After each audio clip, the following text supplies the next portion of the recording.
계약 기간이 만료돼도 계속 근로하면 계약 갱신된 거죠? 기간제 근로자의 근로계약은 특별한 사정이 존재하지 않는 한 근로계약 기간의 만료로서 종료되는 것이 일반적입니다.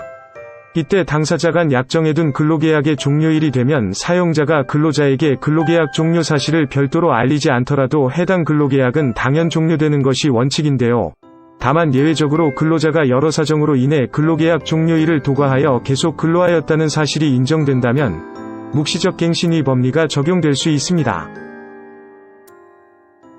묵시적 갱신은 민법 제662조 제1항의 사용자가 근로계약 기간이 만료된 근로자의 계속 근로에 대하여 상당한 기간 내에 이의를 제기하지 않았다면 당사자 간 근로계약은 종전과 동일한 근로조건으로 갱신된 것으로 간주한다고 나와 있습니다.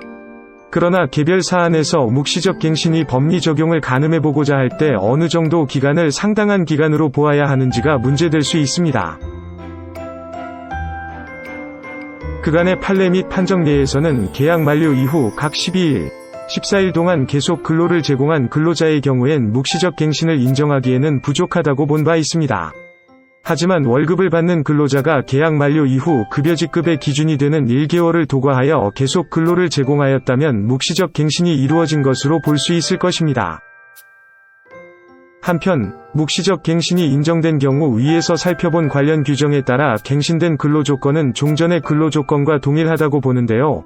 즉 종전의 근로계약 기간이 1년이었다면 특별한 사정이 없는 이상 묵시적으로 갱신된 근로계약 기간 또한 1년으로 인정되는 것이고, 만약 사용자가 갱신된 근로계약 기간이 만료되기 전에 근로계약 기간 만료로 인한 근로관계 종료를 통보한다면 이는 부당해고에 해당할 수 있다는 점 유의하시길 바랍니다.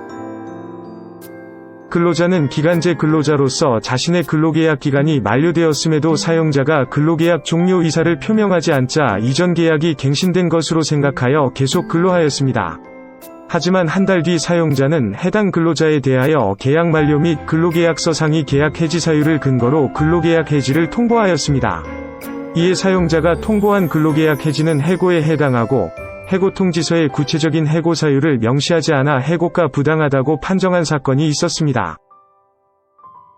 구체적인 판단 근거는 다음과 같습니다. 해고의 존재 여부.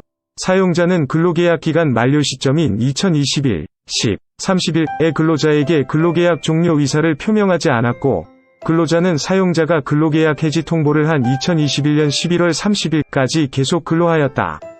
이와 같은 계속 근로 사실에 대해 당사자 간 다툼이 없으므로 사용자는 근로자와 종전과 동일한 조건으로 근로계약을 갱신 체결한 것으로 보이고, 사용자가 갱신 근로계약의 종료일 이전에 근로자에게 근로계약 해지를 통보한 것은 근로자의 의사에 반하여 근로관계를 종료한 해고에 해당한다고 판단된다. 해고의 정당성 여부. 사용자는 해고통지서에 2021, 30일 계약 만료와 재계약 과정에서 회사에 피해를 끼치게 될까 우려되어 근로계약서 제13조에 의거 라고 해고 사유를 기재하였고, 근로계약서 제13조 계약의 해지에는 계약 해지 사유로 1월 중 무단결근이 3일 이상인 경우, 상사의 정당한 업무명령을 위반하였을 때, 업무를 태만히 하거나 업무 수행 능력이 부족할 때, 해사행위를 하였을 때, 신체 정신장애로 인하여 계속 근로가 불가하다고 인정될 때 등이 규정되어 있는 점을 고려할 때, 근로자는 해고통지서에 기재된 내용만으로는 해고 사유가 구체적으로 무엇인지 알 수 없으므로 근로기준법 제27조 해고사유 등의 서면통지에서 규정한 해고의 서면통지 의무를 위반하여 절차상 중대한 하자가 있으므로 해고는 부당하다. 노동위원회 판정단은 근로자가 근로계약 기간이 만료된 시점으로부터 한 달여에 걸쳐 계속 근로를 제공하였다는 것은 종전과 동일한 조건으로 근로계약이 갱신 체결된 것으로서, 사용자가 갱신된 근로계약의 종료일 이전에 일방적으로 근로계약 해지를 통보한 것은 해고에 해당한다고 보았습니다.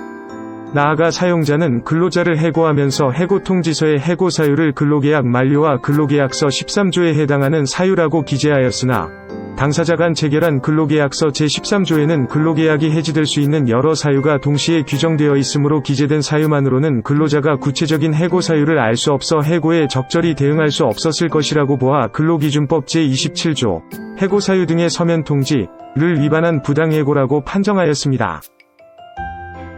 노무법인 로엔이 함께하겠습니다. 기간제 근로자분들 중에는 계약기간 만료 후 계속 근로하였음에도 사용자가 뒤늦게 근로계약기간 만료로 근로계약이 종료되었다고 하면 처음 체결한 근로계약만을 절대적으로 생각하여 이를 아무 저항 없이 받아들이시는 경우도 많습니다. 묵시적 갱신 여부와 관련한 진단이 필요하다면 풍부한 경험 지식을 보유한 노무 전문가에게 조언을 구해보시는 것도 현명한 방법일 것입니다.